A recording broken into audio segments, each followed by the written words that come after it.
we'll start with this infographic, which is called Scarborough's rope. This is a widely used infographic which illustrates the various skills involved in making meaning from text. Reading comprehension is the product of many interrelated skills, and in Scarborough's rope, those skills are illustrated as a series of intertwined strands of rope. And what the graphic's doing here, or what it's explaining, is that reading comprehension is the product of two major facets: decoding, which Scarborough's rope calls word recognition, and language comprehension. Researchers know a lot about many aspects of the reading rope. It's not just about decoding. However, they've studied the bottom section here, decoding, word recognition, phonics, phonemic awareness, probably more than other parts of the rope. And that's why people often equate the science of reading to decoding and phonics. But the science of reading isn't just about phonics. It is true that strong foundational literacy skill development in early grades is crucial to lifelong literacy success. However, it's not the only thing that scientists know about the science of reading. We will be studying that phonics a little bit here, and at the heart of the discussion is something that's commonly called orthographic mapping. And we're going to get to orthographic mapping by defining a series of terms that leads up to our understanding of the orthographic mapping process and its importance. The evidence is clear. There's a certain set of skills, knowledge, and experience that are required to become a skilled expert reader.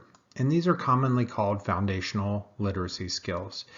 They are the teachable skills that lead to strong decoding and fluent reading. They include things like phonemic awareness, letter knowledge, knowledge of the alphabetic principle, phonics knowledge, and even knowledge of syllable types. And notice that there's a key element or a key word in the definition, and that is teachable. These skills are not naturally acquired. It takes a skilled, knowledgeable teacher to produce skilled, knowledgeable students. So let's move on to another definition, decoding. Decoding is the ability to translate print into its spoken form.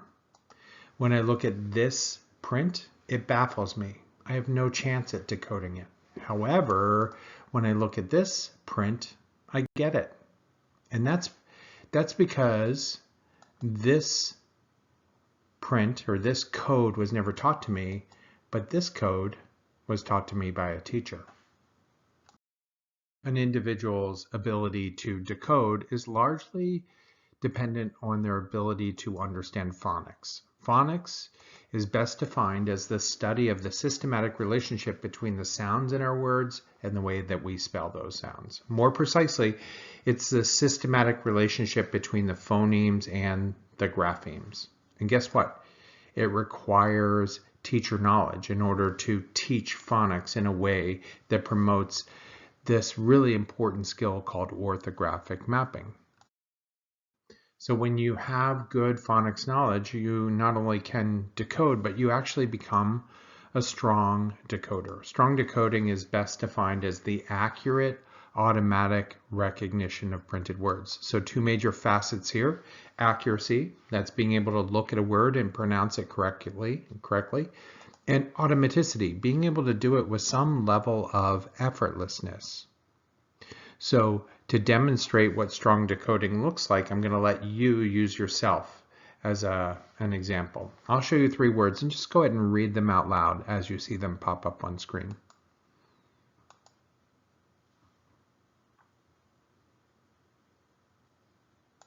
So subtropical, complicate, and antelope.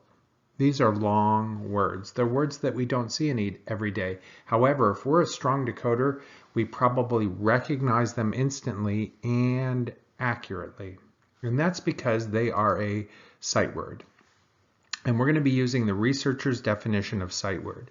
For researchers, a sight word is any word that we can read accurately and effortlessly. It's not just the Dolch 220 or the Fry list.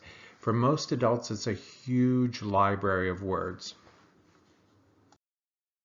And that huge library of words is commonly called your sight word memory. Your sight word memory is all the words that you can read both accurately and effortlessly. And for many adults, many literate adults, their sight word memories are somewhere between 30,000 and 70,000 words. So when you sit down to read an article or a novel, most of the words just come to you instantly. And that's because they sit in your sight word memory. There's only one way to get a word into your sight word memory, and that's through a process that's commonly called orthographic mapping.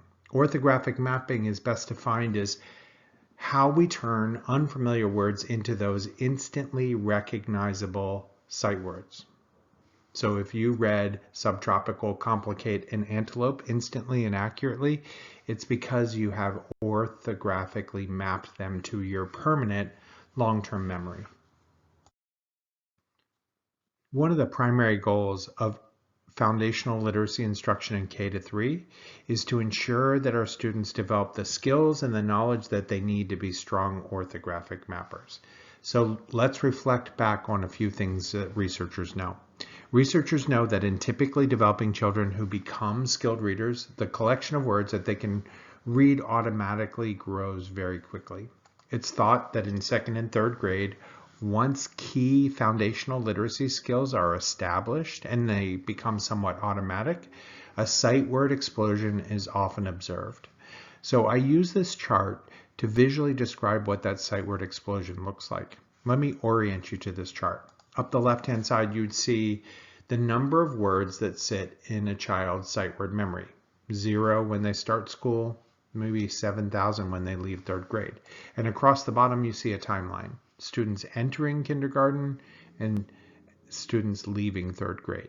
On this chart, you'd also notice that there are two lines, a green line representing the strong orthographic mapper and a red line representing that disadvantaged student, that weak orthographic mapper.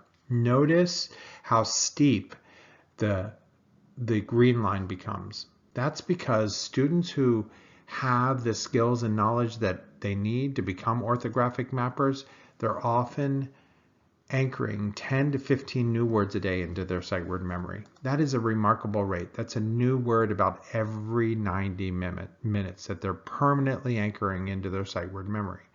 Of course, weak orthographic mappers are distinctly disadvantaged here. They may leave third grade with thousands of words less than that strong orthographic mapper. So if we take that chart and we compare it against another chart on reading fluency, we can see some similarities. Notice on the left-hand side, you see two lines, one representing the successful reader and the red line representing that struggling reader. Successful readers often leave third grade reading 120 words correct per minute. That means that they're reading about 2 words per second. You can only do that when you have a lot of words in your sight word memory.